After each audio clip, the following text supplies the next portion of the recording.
வணக்கம். நான் இன்னைக்கு ஒரு முக்கியமான விஷயத்தை பற்றி பேச போகிறோம். பீகாரில் நேற்றுக்கு முதல் கட்ட எலெக்ஷன் நடந்துச்சு. ரைட்டா? வரலாறு காணாத அளவில் 65% மேலே அங்கே ஓட்டுப்பதிவு ஆயிருக்கு. எல்லாருக்குமே கடுமையான அதிர்ச்சியை கிளப்பியிருக்கு. இது ஒரு பக்கம். அங்கே பீகாரில் இருக்கக்கூடிய வாக்காளர்களுக்கு ராகுல் காந்தி ஒரு வேண்டுகோள் விட்டுருக்காரு. என்னன்னு கேட்டுட்டேன்னா, ஜனநாயகத்தை காப்பாற்ற வேண்டும் அப்படின்னு சொல்லி. சரியா? இன்னைக்கு இது சம்பந்தமாக இருக்கக்கூடிய முக்கியமான விஷயங்களை பற்றி நாம் பேச போகிறோம். தேர்தல் ஆணையம் என்ன சொல்லிடுச்சு? எஸ்ஐஆரை தமிழ்நாட்டுக்குள்ளே புகுத்திருச்சு. ஏன்னா வீட்டுக்கு வந்துக்கிட்டு நீ அப்ளிகேஷன் ஃபார்ம் கொடுப்போம், அப்ளிகேஷன் ஃபார்மை ஃபில் பண்ணி கொடுத்தா மட்டும்தான் உன் பேர் இருக்கும், இல்லைன்னா உன் பேர் என்னது தூக்கிடுவோம் அப்படின்னு சொல்லியிருக்கு. இதுக்கு பேர் என்னது? உன் குடியுரிமையை நீ நிரூபிக்கணும் அப்படின்னு சொல்லிட்டாங்க. இங்கே இருக்கக்கூடிய முக்கியமான விஷயம் என்னன்னு கேட்டனா, ஏதாவது ஒரு பிரச்சனைனா அந்த பிரச்சனைக்கு தீர்வு காண எல்லாருமே எங்கடா போவாங்க? எங்கே போவாங்க? ஏதாவது வம்பு தும்பு உண்டாயிருச்சு, தீர்த்து வைங்கன்னு சொல்லி யாருக்கிட்ட போவாங்க? டக்குன்னு சொல்லு. ஒரு பிரச்சனை ஆகுது, யார்கிட்ட போவாங்க? போலீஸ்கிட்ட போவாங்க. போலீஸ் கைது பண்ணி விசாரித்து எங்கே கொண்டுட்டு போய் அறிக்கையை கொடுக்கும்? கோர்ட்டில் கொடுக்கும். கோர்ட்டு நீதி சொல்லும். ஆனால் இங்கே நடக்கக்கூடிய இந்த பிஜேபி கவர்மெண்ட்டில் ஒரு வேலை செஞ்சுருக்காங்க. என்னான்னு கேட்டுட்டேன்னா, இந்த தேர்தல் ஆணையம்னு ஒன்று இருக்குது தெரியுமா? ஓட்டு நடத்துகிறாங்கல்ல, இவங்களுக்கு ஒரு சட்ட திருத்தம் கொண்டு வந்தாங்கடா. நாடாளுமன்றத்தில் மோடி உட்காந்துக்கிட்டு அங்கே இருக்கக்கூடிய எம்பிக்கள் எல்லாத்தையும் அடித்து விரட்டி விட்டுட்டு அவசரமாக ஒரு திருத்தத்தை கொண்டுட்டு அங்கே நிறைவேற்றிட்டாங்க. அந்த திருத்தம் என்னான்னு கேட்டுட்டேன்னா, தேர்தல் ஆணையத்தை சம்பந்தமாக யார் என்ன வேணாலும் கேள்வி கேட்டாலும் பதில் சொல்லணும்னு அவசியமே கிடையாது அப்படின்னு ஒரு திருத்தம். எப்படி இருக்குது? சூப்பராக இருக்கா? இதை விட கொடுமை என்னன்னு கேட்டேன்னா, அது சம்பந்தமாக நீதிமன்றத்தில் போய் முறையிடுவதற்கு அவங்களுக்கு அதிகாரமும் கிடையாது. இது எப்படி இருக்குது? சூப்பராக இருக்கா? அப்போது என்ன வேணாலும் பண்ணிக்கலாம் தேர்தல் ஆணையம் அப்படின்னு சொல்லிட்டு, இங்கே செத்தவன் பேரில் ஒரு 100 ஓட்டுடா, ஒரு வீட்டுக்குள்ளே 2000 ஓட்டுடா. சரியா? இப்படி கூத்தும் கும்மாளமும் போட்டு அதை மிகப்பெரிய அளவுக்கு மக்கள்கிட்ட கொண்டுட்டு சேர்த்தவர் யார்? எதிர்கட்சி தலைவர் ராகுல் காந்தி. இப்போ என்னன்னு கேட்டிங்கன்னா, பிரேசில்னு ஒரு நாடு இருக்குது தெரியுமா? பிரேசில் தென் அமெரிக்க நாடு. அந்த நாட்டில் இருக்கக்கூடிய ஒரு மாடல் அழகிடா, ஒரு நடிகை, சினிமா நடிகை மாதிரி. அந்த நடிகை பேரில் இங்கே ஊறுப்பட்ட 12 மாநிலத்தில் 1 லட்சம் ஓட்டு வச்சுருக்காங்கடா. எப்படி? உனக்கு எத்தனை ஓட்டு அங்கே இருக்கும்? 18 வயசுக்கு பின்னாடி உனக்கு எத்தனை? ஒரு 10 ஓட்டு தருவாங்களா? ஒரு ஓட்டை போட்டு மிச்சம் 9 ஓட்டு கள்ள ஓட்டு போடுவியா? அப்படி தானே? அப்படியா? டேய், பிடிச்சி ஜெயிலில் போட்டுருவாங்க. ஒரே ஒரு ஓட்டு தான் உனக்கு ஒரு ஓட்டு, எனக்கு ஒரு ஓட்டு. ஆனால் பீகாரில் பிரேசிலில் இருக்கக்கூடிய மாடல் அழகி இருக்குது தெரியுமா? அதுக்கு மட்டும் ஊறுப்பட்ட ஓட்டு.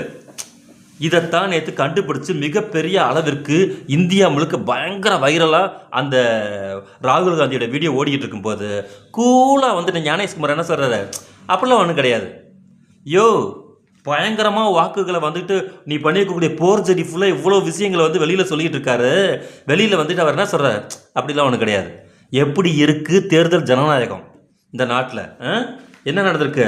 வாக்காளர் பட்டியலில் சிறப்பு தீவிர திருத்த பணி தமிழ்நாடு உட்பட 12 மாநிலத்தில் நடக்குது, யூனியன் பிரதேசத்தில். அதுவும் எங்கெங்கே நடக்குது? பிஜேபி கவர்மெண்ட் ஆளாத மாநிலம் எங்கே இருக்கோ பொறுக்கி எடுத்து.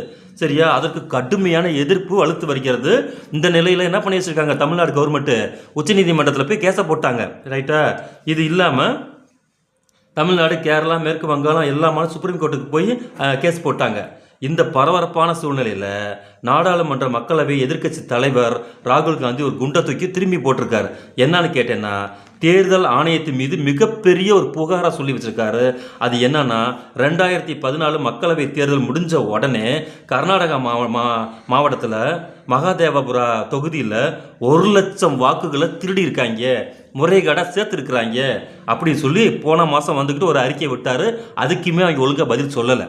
சரியா? இப்போ பீகார் தேர்தலில் கூட தேர்தல் ஆணையம் வாக்கு திருட்டில் ஈடுபடுக்கும் ஓட் சோர் அப்படிங்கிற வார்த்தையை இந்தியா முழுக்க பிரபலப்படுத்தி விட்டார். ஓட் சோர்னு என்ன அர்த்தம்? வாக்கு திருட்டுன்னு அர்த்தம், திருட்டு பயலுக்குன்னு அர்த்தம். சரியா? இப்போது ஹரியானாவில் போன வருஷம் சட்டசபை தேர்தலில் 25 லட்சம் போலி வாக்காளர்கள்டா. ஒருத்தர் 2 பேர்னா பரவாயில்ல, இப்போ 100 பேருக்கு 100 ஒரு தொகுதியில் 200 பேர் இருக்கிறாங்கன்னு வச்சுக்கோ. சரியா, ஒரு ஆள் 101 தொகுதி ஓட்டு வாங்கியிருக்கிறாரு. இன்னொரு ஆள் வந்துக்கிட்டு 99 ஓட்டு வாங்கியிருக்கிறாரு. யாரா வின் பண்ணியிருக்காருன்னு சொல்லுவேன்? நீ நாளைக்கு கவர்மெண்ட் வேலைக்கு போகிற, 200 பேர் இருக்கக்கூடிய தொகுதியில் ஒரு ஆள் 101 வாக்கு வாங்கியிருக்கிறாங்க, ஒரு ஆள் 99 பேர் வாங்கியிருக்காங்க. யார் ஜெயிச்சாங்கன்னு சொல்லுவேன்? 101 பேர் தானே. அப்போது இவங்க எத்தனை லட்சம் பேர்? 25 லட்சம் போலி வாக்காளர்கள் சேர்த்துருக்காங்கன்னா அப்போ இது என்ன நடந்துக்கிட்டு இருக்குன்னு தெரியும். ஒரு ஓட்டு வந்து ஒரு வெற்றியும் தோல்வியும் நிர்ணயிக்குது. அப்படி தானே? 99 ஓட்டு வாங்கினவே ஃபெயிலு, 101 ஓட்டு வாங்குறவே பாஸு. அப்படி தானே? அதான் சரி. இங்கே 25 லட்சம் வாக்குகளை வந்து புராடாக உள்ளே சேர்த்துருக்காங்கன்னா அப்போ யார் சேர்த்தவன் தானே வெற்றி பெறுவான். அப்போ இவ்வளோ பெரிய அயோக்கியத்தனம் நடந்திருக்கு அப்படின்னு சொல்லிட்டு எங்கே ஹரியானா தேர்தலில் ஒவ்வொரு மாநிலத்திலையும் இந்த குட்டிகளாட்டா பயங்கரமாக பண்ணிக்கிட்டு இருக்காங்க. 25 லட்சம் போலி வாக்காளர்களை பட்டியலில் சேர்த்தனால தான் காங்கிரஸ் மிகப்பெரிய அளவுக்கு வெற்றி பெற வேண்டிய சூழ்நிலையில் பிஜேபி கவர்மெண்ட் வந்து என்ன பண்ணிச்சாங்க, வெற்றியை பிடிச்சிக்கிட்டாங்க. சரி, அவ்வளோ திருட்டுத்தனம் பண்ணியிருக்காங்கன்னு சொல்லி 3.5 லட்சம் காங்கிரஸ் ஆதரவாளர்கள் 3.5 லட்சம் காங்கிரஸுடைய ஓட்டை கழட்டி விட்டாங்க.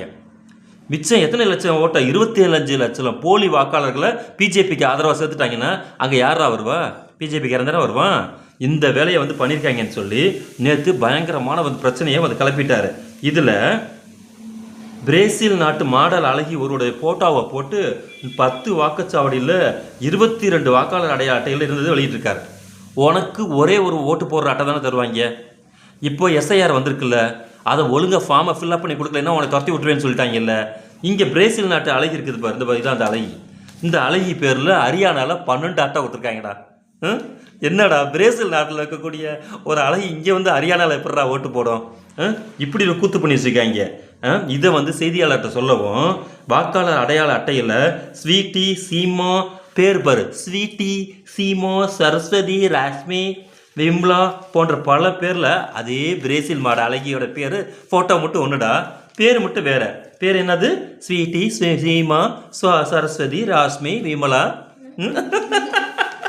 ஓ ஃபோட்டோவை போட்டு விஜய், அஜித், ரஜினிகாந்த், கமலஹாசன், திரிசா, நயன்தாரா அப்படி ஓ ஃபோட்டோவை போட்டு கொடுத்தா எப்படா இருக்கும்? சிரிப்பிக்க மாட்டியாடா? சிரிப்பியில் அந்த கூத்து தான் பண்ணி வச்சுருக்காங்க. என்ன பேர்? ஸ்வீட்டி, சீமா, சரஸ்வதி, ராஷ்மி, விமலா என்று பல பேரில் ஒரே ஓட்டு. பிரேசில் மாடல் அழகியுடைய பேர் என்னதுமா? அவங்க பேர் லாரிசா நேரி என்று அவர் கூறிய திரையிலும் அந்த ஃபோட்டோவை போட்டு காட்டாங்கிறா. ஆனால் அந்த அம்மா லேடி இருக்கிறாங்க. சரியா, இது மட்டும் இல்லாமல் மாநில வாக்காளர் பட்டியலில் இதே போன்று 24,171 ஓட்டை போட்டு இந்த மாதிரி ஃபோட்டோவை போட்டு வெளியிட்டிருக்காங்க. 1,24,124,177 அடையாள அட்டையில் இதே படம். எவ்வளோ? 1.5 லட்சம் அட்டையில் இதே ஃபோட்டோ போட்டிருக்காங்கடா. ஸ்வீட்டி, சீமா, சரஸ்வதி இந்த மாதிரி உன் ஃபோட்டோவை போட்டு ஒரு 1.5 லட்சம் அட்டை அடிச்சிட வேண்டியது. அதில் நயன்தாரா, திரிசா இல்லைன்னா நயன்தாரா, அதுக்கப்புறம் வடிவேலு, அது ரஜினிகாந்த், இந்த விஜய், அதுக்கப்புறம் அஜித்துன்னு போட்டால் ஓட்டு போட விடுவீங்களாடா? விட்டுருக்காங்க, அப்படி தான் விட்டுருக்காங்க. சரியா, அப்படி சொல்லி அங்கே பயங்கரமான பிரச்சனையை வந்து ராகுல் காந்தி சொல்லிட்டாரு. பிரேசில் மாடல் அழகி லாரிசா நேரியும் இந்த படம் வாக்காளர் அட்டையில் இடம்பெற்றதுக்கு கடுமையான கண்டனம் தெரிவிச்சிட்டாங்கடா. அந்த உண்மையான அந்த பேர் இருக்காங்க பற்றியில் பிரேசில் இருக்காங்களா, ஏன்டா என்ன விளையாடுறீங்களாடா? ஏன்டா என் ஃபோட்டோ எதுக்குடா போட்டிங்க? அது 1.25 லட்சம் அட்டையில் எதுக்குடா போட்டிங்க? நீங்கள் ஒழுங்கு மரியாதையை அட்டையில் தூக்கிறீங்க, இல்லைன்னா உங்களை சும்மா விட மாட்டேன்னு அந்த பிரேசில்லேருந்து காய்ச்சி மூசன் சவுண்டு கொடுத்துருக்குடா. இப்போது இதுக்கெல்லாம் தேர்தல் ஆணையம் பதில் சொல்லணுமா வேணாமா? சொல்லணுமா? ஆனால் சட்டம் என்ன போட்டு வச்சுருக்காங்க, நாங்கள் யாருக்கும் பதில் சொல்ல மாட்டோம், நீதிமன்றம் விசாரிக்கக்கூடாது. சூப்பர் கவர்மெண்ட்டில் இது. இந்த நாடு சூப்பர் நாடு தானே. நீ என்ன வேணாலும் ஒலுசுத்தனம் பண்ணுவ, என்ன வேணாலும் அயோக்கியத்தனம் பண்ணுவ, உன்னை யாருமே கேள்வி கேட்கக்கூடாது அப்படி சட்டம் போட்டால் நல்ல சட்டம் தானே? அது நல்ல சட்டம் தானே? இப்படி தான் சட்டம் போட்டிருக்கிறாங்க. சரியா, தேர்தல் ஆணையம் பதில் சொல்ல வேண்டும். பிரேசில் மாடல் அழகியின் படம் நமது வாக்காளர் அடையாள அட்டை 22 இடங்களில் இருந்தது சற்றும் ஏற்றுக்கொள்ள முடியாத ஒன்று. இதை விட்டுட்டு வாக்காளர் பட்டியலில் குளறுபடி இருந்துச்சுன்னா அரசியல் கட்சியில் நியமிக்கப்படும் வாக்குச்சாவடி முகவர் தைரியமாக தட்டி கேட்டிருக்கணும். அப்படி இப்படின்னு சொல்லிட்டு மிகப்பெரியாக ராகுல் காந்தி ஒன்று பின்னாடி ஒன்றா தேர்தல் ஆணையத்துடைய நம்பகத்தன்மையை பொது வெளியில் கொண்டுட்டு வந்து மக்கள் முன்னாடி அம்பலப்படுத்திட்டு இருக்காரு. அவங்களுடைய வண்டவாளம் ஃபுல்லாக எடுத்துகிட்டு வந்து தண்டவாளத்தில் ஏற்றுன்னு ஏற்றிக்கிட்டு இருக்காரு. ஆனால் மௌன பூசாரி மாதிரி, மௌன சாமியார்கள் மாதிரி இந்த தேர்தல் ஆணையமும் இந்த பாஜக கம்பெனியும் அப்படியே மெதுவாக கடந்து போகிறாங்க.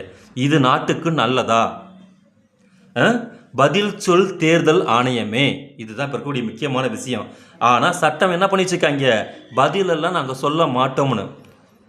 இந்தியாங்கிறது என்ன நாடுடா? அது மதசார்பற்ற நாடு. அப்படித்தானே நீ நம்பிக்கிட்டு இருக்க? ஒரு ஜனநாயக குடியரசுன்னு தானே நீ நினச்சிக்கிட்டு இருக்க? நானும் அப்படி தானே நினச்சிட்டு இருக்கேன். ஆனால் இங்கே நடக்கிறது என்ன? நிர்மல் ஃபோட்டோவை போட்டு 1.25 லட்சம் ஓட்டு போடுறாட்ட. அதுக்கு பேர் என்னது? நயன்தாரா, தெரிசா, அஜித்குமார், விஜய். நல்லா இருக்குமா அப்படி? பார்த்துக்கோ.